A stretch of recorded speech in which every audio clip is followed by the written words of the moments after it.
हमारे वक्त की धड़कन, हमारा चिंतन, हमारी भावनाएं, हमारे विचार, कभी कोमल बातचीत तो कभी इंटरेक्शन तेज तर्रार।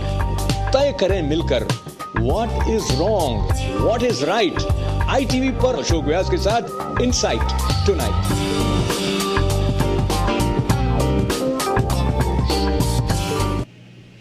नमस्कार, मैं अशोक व्यास। कार्यक्रम इनसाइट टुनाइट विद अशोक व्यास में आपका स्वागत है। और आज हम बात करने वाले हैं चेंज की। परिवर्तन कहा जाता है, change is the only constant in life. We keep changing, things around us keep changing, and many times we find that people who are constantly we connect with also changes. Are we consciously changing, or it is happening unconsciously? We will enter into that arena of consciousness, keeping our focus on change, but we'll also talk about changes that occur in our lives as we adapt to new roles. If there is a baby in the family, if someone gets married, if there are some additional responsibilities, or if there is someone who stayed with us, was related to us, and then they depart. So there are different cycles of change that are inevitable in our lives.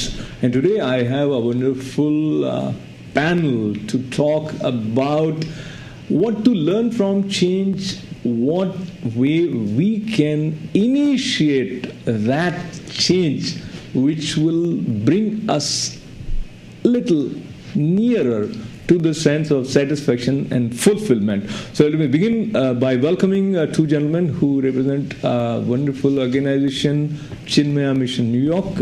Acharya Arun Gosai ji, welcome to our studio. And Kamal Kapoor ji, you are helping Chinmaya Mission New York as treasurer for many. Thanks for joining us and welcoming you. I move towards Myra Godfrey. She has founded an organization called Gita for the Masses, and you are also offering a new book which will reach our readers soon. It is called Vibrations Healing. So how vibrations heal, we'll try and learn about that from her. And I also have the pleasure of welcoming someone who you might have not seen, but whose film you have seen on YouTube.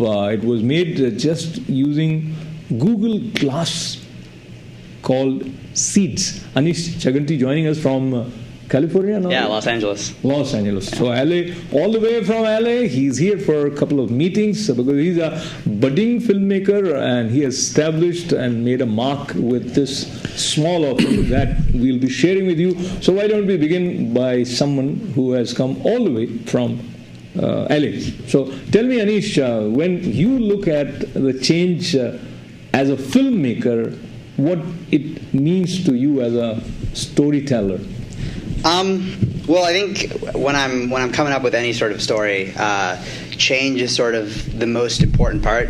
When you're writing stories, people talk about a character's arc, and what that means is, if you look at any good story, a character will always start off usually at point A, and throughout the story, the obstacles are he has to conquer these obstacles, and in doing so, his character changes. For example, you take any movie, you go from selfish to selfless, courage, or shy to confident. You have these arcs, and that's in any story. Really, it comes down to the character and what change happens there. And the best movies, in my opinion, are the ones that have the most dramatic change and the most sort of radical. So yeah, change is extremely important to storytelling, whether it's really just the character themselves. Sometimes they don't change, but the audience will feel like there was. Usually twists in movies act like change, even when there isn't one within a character.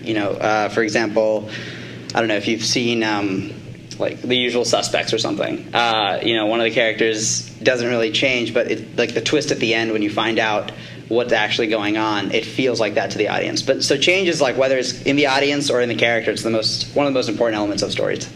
So change in our understanding makes the film interesting for us, as well as this change in our understanding makes life interesting. And at times we find there are some people, when we meet them, they seem to have a new glow of fresh glow of newness, and we like that. But there are some people, we don't like the change that we see in them, and we feel now it's he or she is so cold. Once they were warm. So there are different kind of changes and a wide range of changes that we as human beings are capable of embracing.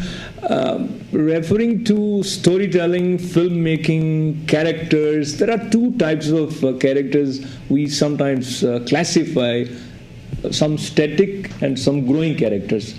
So static character would remain the same, it will have predictable quality, and growing character would go, as Anish mentioned, from point A to point B. Now, is growth conscious or it is inevitable?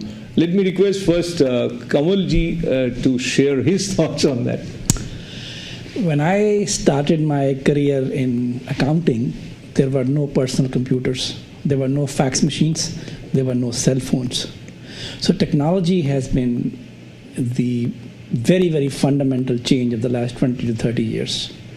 And if you look around yourself, change is everywhere. You cannot ignore change. Every cell in our body is constantly changing. Corporate America is changing. Consolidation is happening. Stock market is changing. Global economy is here. It's all around you. And you either embrace it. If you ignore it, you're going to be unhappy. So it has many dimensions to it, many dimensions to it.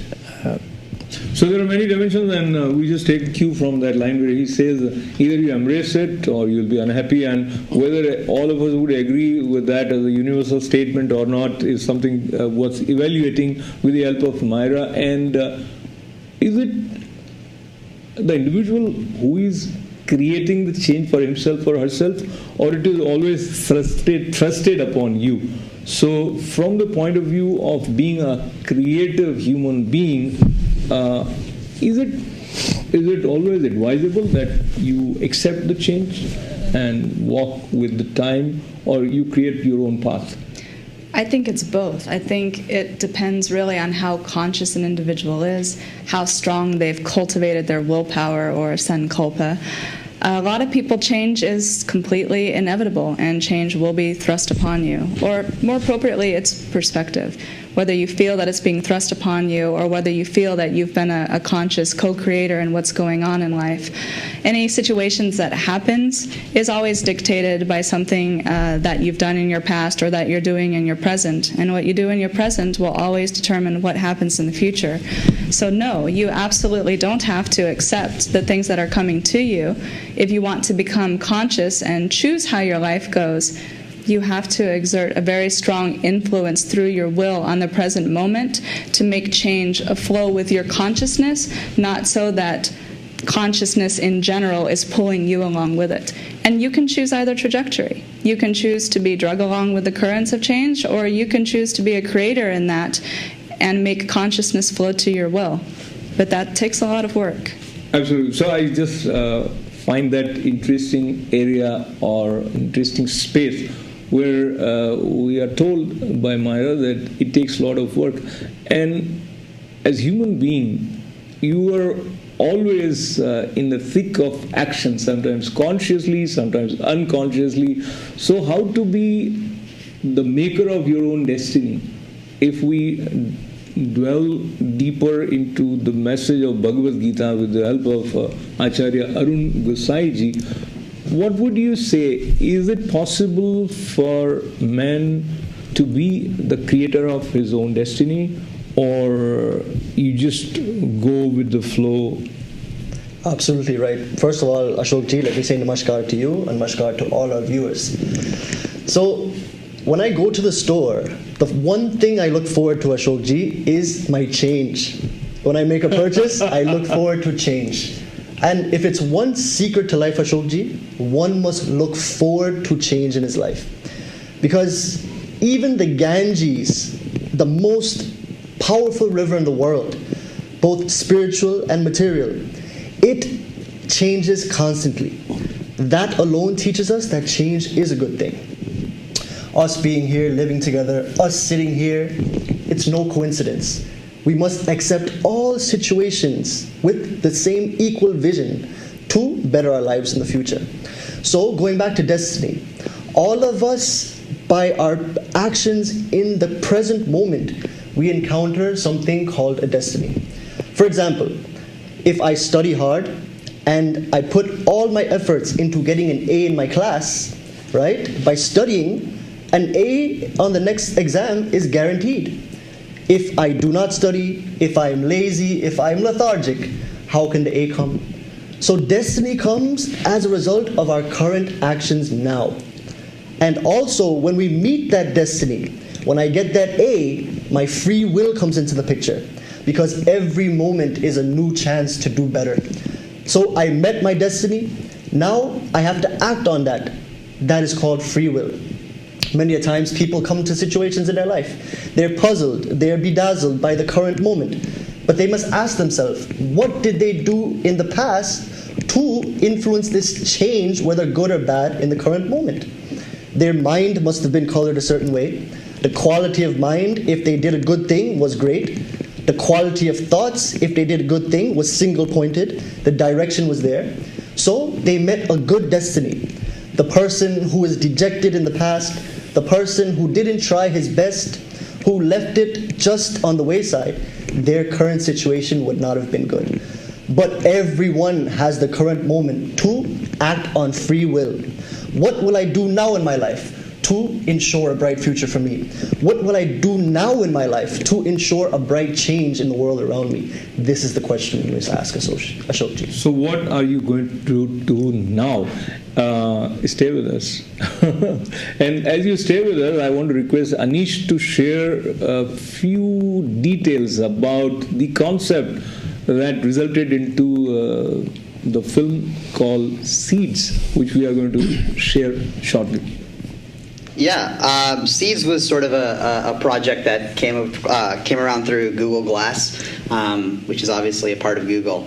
And they had this program called the Creative Collective that sort of gave the glass out to film schools throughout the country and asked them to produce material for them, produce content for them. And so that program was sort of around for 2 years, and nothing had sort of come out of it. So we decided, why not tell a story that addressed some of the concerns people had publicly with the product, as well as tell a story that could stand on its own as well. And somehow along this idea came along of why can't I just go to India to shoot this thing? And from that was actually the real seed of the idea. No pun intended. I swear I would have used that one. But yeah, so that's where the idea came. And then I realized, like, why not? What story can I tell? And I realized some of the problems people had with glass, and from there the theme of the story came in, and then from the theme of the story devised a narrative around it, and this product came out. So we'll be sharing this product with you right after this short break, but I just want to say this.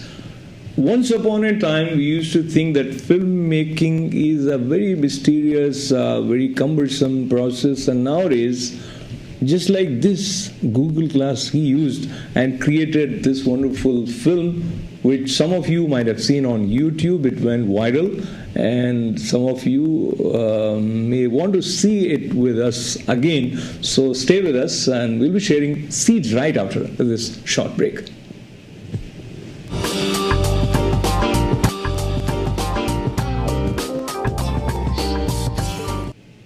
Welcome back, you watching inside tonight show और आज हम बात कर रहे हैं परिवर्तन की, change of various kind that is a part and parcel of our lives, and we talked about the film which Anish has created called Seeds. So before we share that film, let me ask Kamal ji to share when as a child you observed for the first time that this tiny little seed has the potential to give such a huge tree. Was that fascinating as a child? Absolutely. I do spend a fair amount of my time gardening. I enjoy it, and that's been my passion for the last many years. I work from home, and I can squeeze in some free time on some sporadic basis here and there, and I can just jump into the garden throughout the day at any given moment. And we went away recently for a few days on a vacation, and I had put a number of pots and the planted flowers, etc., etc.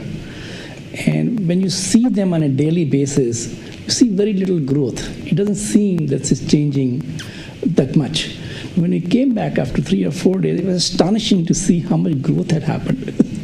and it just seeing nature flourish, it's just, after a while, it seems that we are communicating with the landscape.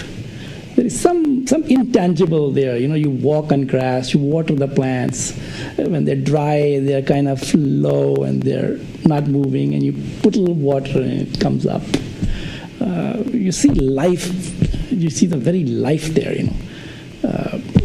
So blossoming of life is the most beautiful thing that makes us happy, and it's inspiring also. And like seed, each human being has the seed of his or her potential, but some of us see that clearly at the right time. Some of us fail to realize our potentials. Now, with your experience of conducting classes related to Gita for the masses, Myra, what might help someone identify what they are made for? What is it that is lying in the form of the potential seed in them, potential possible?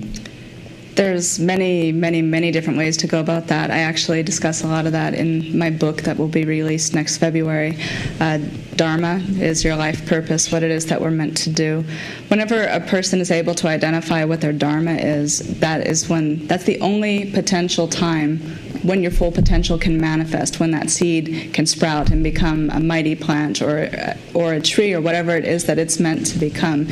There's so many different ways to identify what your life purpose is, and we all go about it in a very different way because we all have different inclinations, different strengths, different weaknesses.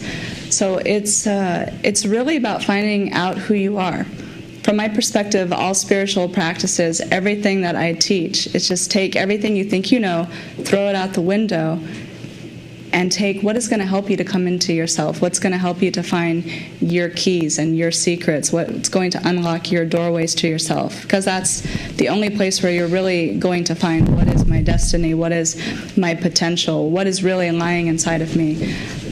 But the best way is to find what makes you happy. You don't need to look any further than what brings you joy versus what doesn't. And don't ever ask the mind, because the mind always lies.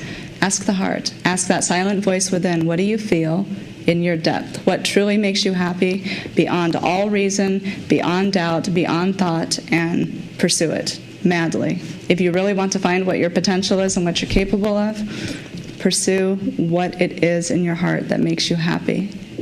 So pursue what it is in your heart, so that means you have to learn to listen to your heart. And she says mine always lies, so some of you may not agree with it, but what is the underlying message here is what makes you happy. Only you can find that out. But many times there are some structured ways and methods that are given to us which may also help us do that, go towards that discovery. And we hear so much good thing about service, serving mankind. And Acharya Arun Gosai ji is sitting with me. He probably, while studying his scriptures, was also taught or inspired to go for service-oriented activities as a way to know about himself. Is that correct? Absolutely. And there's a very famous saying that I was taught by my acharya in India. His name is Swami Advainanda ji, and actually I have two acharyas, Advainanda ji and Puja Sharadananda ji. And both of them told me this one bit of advice. They said, you cannot force a flower to bloom, but when that flower blooms finally, it's the most beautiful thing. So, as Myra ji said, all of us come into this awareness sometime in our life about what is that swadharma, that thing about us that makes us happy, and we can make the world happy in the process. To find this, however, the scriptures tell us that there are three pathways to this discovery of positive change in our life. It is the pathway of bhakti, karma, and jnana. So we have devotion, we have work, serving human beings, and the pathway of knowledge. So by having bhakti, by putting your energies to a higher power more than yourself, you cultivate the change of quality of thought. So when the thoughts are of a pious nature, when there's peace in the mind, when there's no more agitations because you think about divinity, only peaceful, fruitful actions come. When you follow the path of Karma Yoga, when you serve a higher power much more than yourself, when you're in your company and you see a higher goal, a higher picture, and you really work together, the quality of thoughts remains single-pointed on that goal. And when you focus on Gyan, when you're trying to find that pathway to God realization, who essentially we are, which is Brahman, or Supreme Reality, when you really focus on that, you change the direction of your thought to a higher level. So change, according to the scriptures, come inevitably, right? They're unavoidable. But what we have to do is change the quality of thought, the quantity of thought, and the direction of our thoughts to ensure perfect change in our life. Quality, quantity of thoughts and changes and all these ideas. So I'm just trying to see how Anish Chaganty, 23-year-old young man, focusing on making. What do you make out of all these ideas?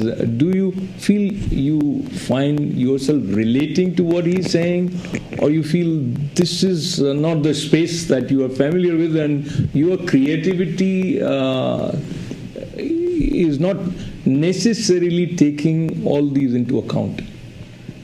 No, I think as a person, I think this is all relevant information. I mean, this is really random, but one of the most important pieces of advice my friend gave me, and it was really simple, and I didn't really get it at first. He said something's going to happen, and then he just ended it there.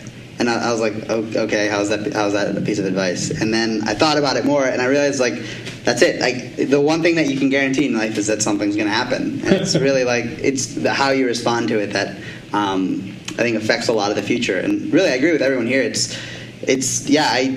There's a lot of things where it's you gotta, as far as passion goes, I mean, that's totally how I try to live my life, whether or not it was easy to convince anyone, especially my parents at first, about following, what speaks to you the most. But yeah, no, I think change is inevitable. I agree, and it's really how you respond to it and how open and vulnerable you are. I think vulnerability is definitely a concept that kind of leaks into creativity and personal life. If the more vulnerable you are, the more accepting of change you'll be. As a director, things are always changing on set. I think how you respond to that is going to determine whether or not the end product is actually good or not. So. Vulnerability, you want to elaborate slightly on that? On vulnerability?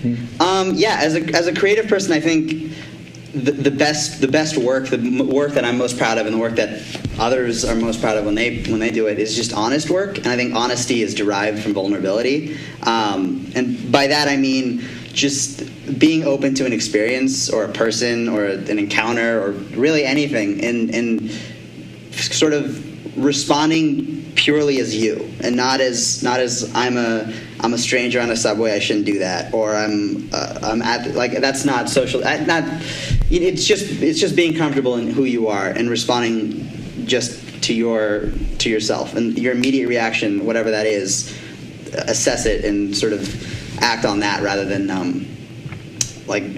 judging or basing your actions on some preconceived notion of what you should or shouldn't be doing. So be honest to yourself, and how honest Anish has been in making this film. Let's find out. Watch Seeds.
your dreams, and you feel a little moist in your eyes when you watch this 2.5-minute film by Anish. So Anish, let me request you to share this last scene, how it was conceived, which kind of connects with the emotional side of the viewer. How was the last scene shot, or just thought of? Thought of. Okay. Well, it kind of goes back to the theme of Glass that I was talking about earlier. It started off with this idea that I asked a lot of people what people thought of, what they thought of Glass, and the idea was a lot of people were like, okay, it's really cold, it's the future, but it's not a good future. It's this mechanical object on your face, and so immediately the theme of the story became accepting, like saying yes, it is the future, but it doesn't forget the past as well. And that sort of became the theme of the story, and that whole storyline was sort of conceived from that point of like, okay, the future is this kid, this is the baby, and the past is his mother, and our main character is essentially the guy who delivers that information, which really comes down to what Google's all about, which is connecting information to people. So yeah, that last scene, it was conceived pretty much early in the right in the beginning, and then we had a wonderful actress playing my mom, and so it's really funny, everyone asks me if that's my real mom. I mean, even we had a few magazines, like pretty big magazines, call up and talk about her as if she was my real mom, and I'll be like, no, this is all wrong. It's not. It's all fake. Everything's fake except the watch. That's real. But yeah, no, we thought of it early on, and I sort of carried that envelope with me the whole trip. I made that trip like I was the main character of the movie, and just put the glasses on, wore a wedding ring for 2 weeks, and went through India and shot that. So that was a full day shoot, and my mom was on set actually helping me with a lot of the staging. She'd be like, okay, no, a mom wouldn't do that, a mom would do this, and she'd help with the food and whatnot, and she was right on the sides when we shot that. So yeah. Wonderful. So there's something more I want to ask Anish about this film, but before that, Myra, what was your immediate response to this creative piece by him? I think it was very beautiful, actually. I mean, it shows all of these spiritual principles and how they're actually lived. I mean, we can talk about it in so many different ways, so many intellectual concepts. Scriptures say this, but when it comes to really living it in life, sometimes I found it's really important to just simplify the concepts down, just like you did in that film, and make it seem mundane so that people can relate to the concepts as if it is their own. Because if you can't live a spiritual concept, if you think it's too unattainable or too unapproachable, you won't even try. And spirituality is always meant to be lived. So what does it come down to? It comes down to finding your passion, finding what it is that you love, finding what it is that truly makes your heart sing. And from there, it's like you can go into deepening this understanding of yourself. You can deepen into everything. Once you find the secrets in yourself, you will understand everything in every scripture that you read. But if you don't understand yourself, it doesn't matter how much time you spend trying to study and in contemplation, it's not going to make sense to you. But the second you unlock your inner doors, everything will make sense. Even though we may talk about it in different language or different words or different concepts, it's all ultimately the same thing. So I think when you're able to see something that touches the heart like that, that's a universal language that everyone understands. Not everyone's going to understand when I talk about the Bhagavad Gita. Not everyone is going to understand if I pick up another scripture or if I'm reading something from the Tirukkural. No one's going to understand maybe what these little gems of wisdom mean. But when you make it very personal to people's life experience, who's not going to understand that? So what I understand is sometimes some of us feel a little uncomfortable when there is a very thick dividing line between here materialism stops and here spirituality starts. Is it not that both these are one and the same? We'll talk about that, and also there are different changes. Some changes we are happy about, but look at it this way: if you got $1 million, that is a change. You feel happy about it. But if you lost $1 million, that is a change. But are you happy about it? So how do we accept changes which makes us happy, and those changes which makes us unhappy. We'll talk about that aspect right after this short break.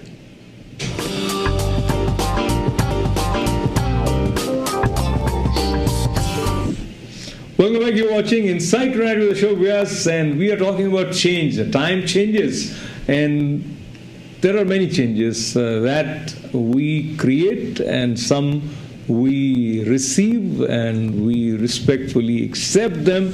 But there are some changes which we consider has played significant role in our lives, as if the whole life has changed.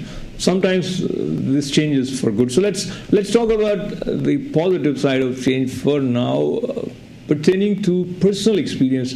If I request Acharya Arun Gosai ji, you grew up in Guyana? In New York City, yeah. In New York City, and at some point you decided that you want to pursue sincere study of Vedanta. You went to India, so that was a big change. It was, definitely. And was that a good change that you would say? Let me sort of stretch a little bit. So, leaving aside this part, any change that you consider was very significant in your life? Of course. So, as you said, I was born in Guyana. So, at 6 months old, as soon as I was old enough to come on the plane to come to America, my father's name is Sri Prakash Gosai ji, my mother is Leela Gosai ji. They put me on the plane to New York with them. So that was a big change. Of course, I wasn't conscious of what happened, but the mere fact is it happened. As Anish says, something will happen. That is the nature of all change. And his movie was brilliant. I'll tell you why. Because to go through so many changes in your life, you need two things. You need adaptability and you need humility. Adaptability allows you to function in any change of situation, in any circumstance. Humility gives you the mindset that it takes to welcome these changes in your life. For me personally, I went to Stony Brook University. I studied accountancy, and I worked 3 years as an accounting manager in New York City, in Soho. But success was there. I was making, of course, money, but fulfillment wasn't there. And there's a difference between the two. To be successful means having money, homes, all of these things, luxury all around you. But to be fulfilled is to be content in that change of happiness that came in your life. So even though the graduation came, even though I was making money, I still felt that something was missing from within. So I knew what my father did. My father was a great pracharak on the Ramcharitamanas. His name is Sri Prakash Gosai ji, and coincidentally, you've interviewed him before. And he made such a change in the world. And I know how fulfilled he was by doing that, by touching the lives of many. Because, sometimes in life, Ashok ji, we become very selfish. Sometimes we do things with very selfish intentions. How am I going to benefit? How happy is this going to make me? But I tell you one thing, by living around my father, by being engaged in his work, I saw the happiness that came from him when he touched the life of another. So when I sat in my office one day, I thought to myself, I'm not getting any younger. The year will change, the times will change. I need to do something that will fulfill me, not just make me successful. So immediately I applied to the Sandeepni Sadhanalaya in Bombay, India. It's the premier institute of Vedantic learning based out of the Chinmaya mission. And there I studied 2 years of Vedantic study, which comprised of Upanishadic study, which are the latter portion of the Vedas, which tell us the true essence of all beings, which is the one constant in all the changes that happen in life. So things happen every moment. Things and beings change by nature. It is actually one of the traits, the hallmarks of Maya, that things change. Right? But there's one constant in all of that change. And that one constant, the sages and saints didn't know what to call it. Some called it Om, some called it Pranav, some called it Jesus, Allah, Krishna, Rama. But that change is constant. And it is the change that we go through, but the constant factor that allows us to see these changes, that factor in us that allows us to witness the change, is nothing but God Himself. And it is that sort of study that I studied for 2 years in India. And of course, it was a life-changing study, because I realized that just material things around me would never make me happy. I'm a millionaire today, I live in a big house today, but guess what? That can be taken away like that. Hurricane Sandy hit New York City just a couple of years ago, and many homes and lives were destroyed. Many people went into depression. A lot of people, they went into such depressions that they did drastic changes in their life that were for the negative. But when you understand that there is a greater portion of you that survives any death, any negative change, there is something that is positive throughout all of these negativities, that is constant. When you realize that, you become fulfilled. Because it is the true source of happiness within you that we are looking for. Everyone wants to be permanently happy, isn't that true? No one wants temporary happiness. The $1 million, when it goes away, we become sorrowful. But the true happiness that resides within us, the self, is constantly ushering out happiness and fulfillment in our life. And when we can share that happiness with others, that's where we gain the fulfillment. So share that happiness with others, and there's a constant fulfillment. And when you hear these words coming from Arun Gosainji, if you have not experienced what he is saying, you say, what are you talking? What are you talking about? But there was one reference where many of us can relate to, and that was as a successful accountant, he realized it is not leading to fulfillment, and he created a change. It was a conscious decision to go and study Vedanta in India. So that kind of stage many of us encounter, but very few have that courage to invoke and create this kind of drastic change in their lives, and what it takes to have that courage. And I'm sure Myra has also had her share of this inner journey, inner struggle, and if I use the word, a kind of restlessness. So when you're passing through that phase where you're trying to become clear and clearer about who you are, sometimes even to invoke knowledge, you need some kind of courage. Would you agree there? Absolutely. And suffering is also a great purifier.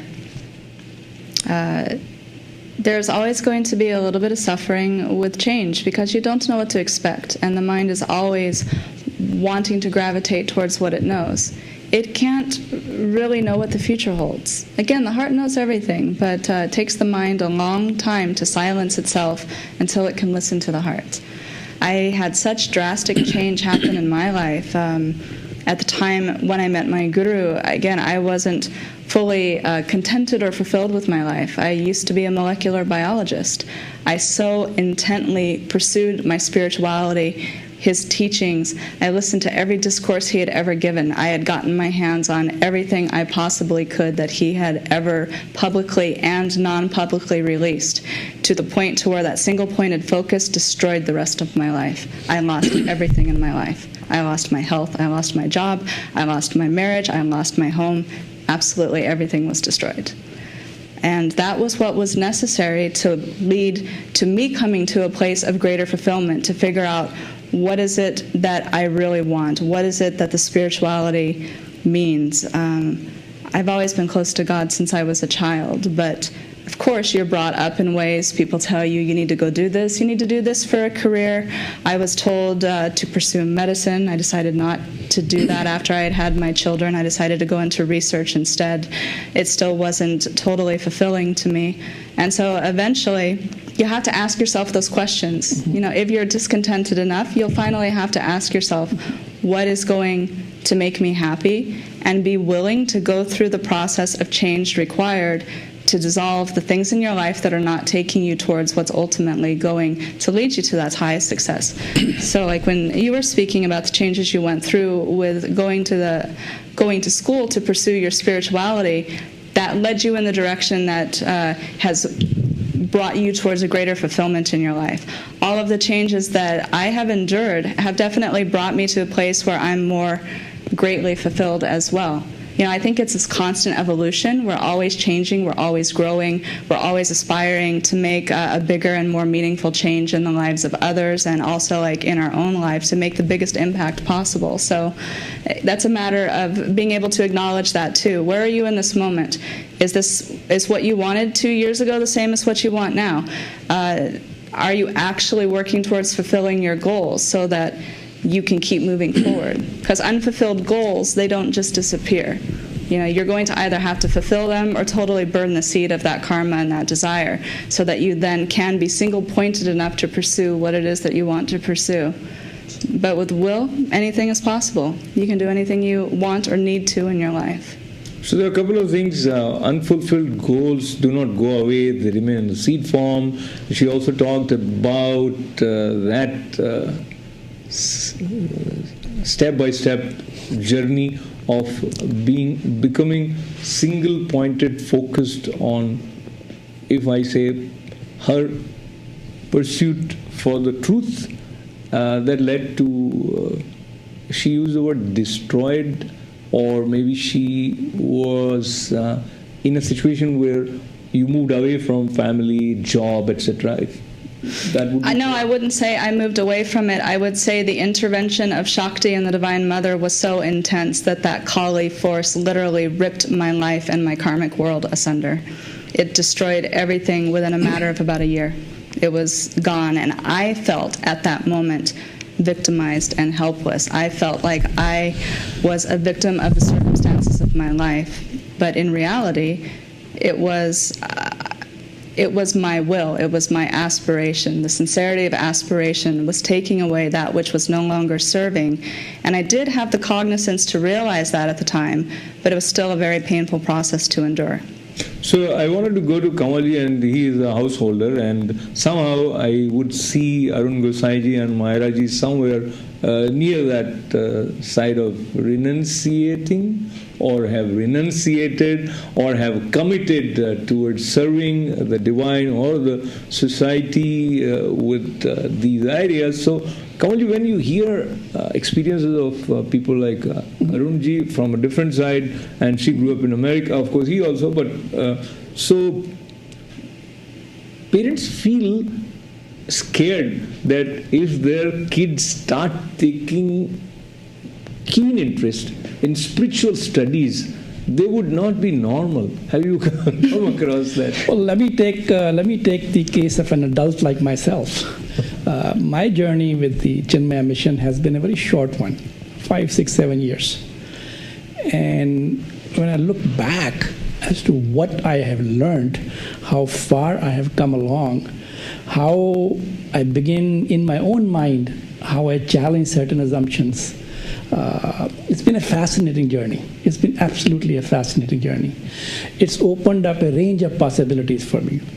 I have never looked at life the way I look at it now. Sitting in the laps of these acharyas who have come forward, and they give us their time and energy and effort in teaching us the scriptures and dissecting it for us, giving us the opportunity to ask questions, critically examine what they say. It's just I have so much to thank all these people for. Ours is a young center. Chinmaya Mission, New York, it's about 6, 7 years old. And I want to thank all these acharyas who have come forward. Acharya Arunji most recently. Prior to that, we had Brahmachari Krishnamurti ji, who is no longer with us. He passed away last year. What a dedicated acharya he was. Swami Shantanand ji from New Jersey. All these masters have come forward to educate us how to embrace life, make us ask questions, critically examine, what life is all about. The ultimate question is, what do you want from life? Let me take your ultimate question, and I would like you also to respond. But Anish, looks like you are looking at life from that stage where you see, oh, here I come, life. Because when you are in that age, early 20s or so, you see it, I'm going to do it like that. So when he's saying, whatever he's saying about life, how do you connect with it? And does it resonate with your way of thinking? Is there any sort of introspection or your creative flow? What would be? Yeah, I definitely wouldn't say that I have close to as much experience as anyone in this room is with anything. I'm just 23 years old, and my whole life I've sort of been, or my adult life, if I could even call that, I guess now. But I've just been focused on one thing. But I mean, even then, I think this idea of there's so many things in there that I can relate to, and then obviously I can take away. But yeah, I haven't really begun this spiritual journey like everyone here has. I feel, but at the same time, that's not something I feel like I'm like, I don't know. That's not something I feel behind on or behind the curve. I just feel like right now I'm at a place in my life where I'm just asking questions, and I feel okay with just asking questions. And I would say just being open, being vulnerable, like we were talking about, and will sort of hopefully lead to that some sense of fulfillment later on. So right now, at least. Right. So I think there is a sense of fulfillment when you create something and which is accepted in such a way as your film. Seeds were accepted. So when it went viral, so many hits, whatever, and you started observing it, probably share with us realizing that change.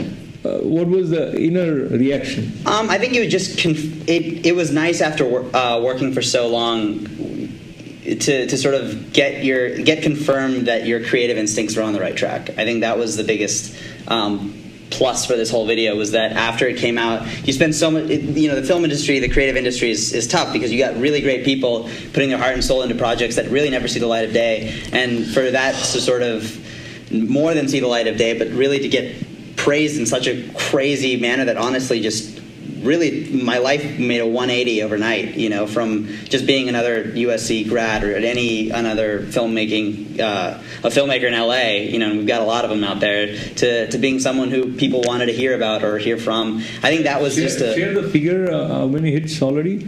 Last time I checked was about a week ago. It was, I think, 2.5 million, somewhere around there. But yeah, it got to 1 million in 48 hours, and that just...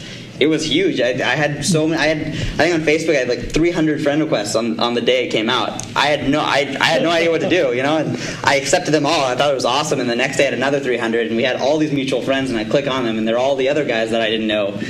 So that's when I just had to stop. But yeah, no, it's been a really cool. It's been a whirlwind for sure. But I'm excited. I don't know. We'll see what happens.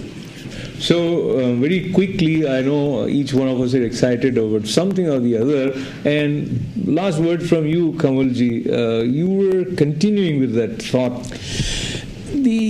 To answer a question emanating from a young guy like Anish, these guys have been around and they are following spirituality. What do I do?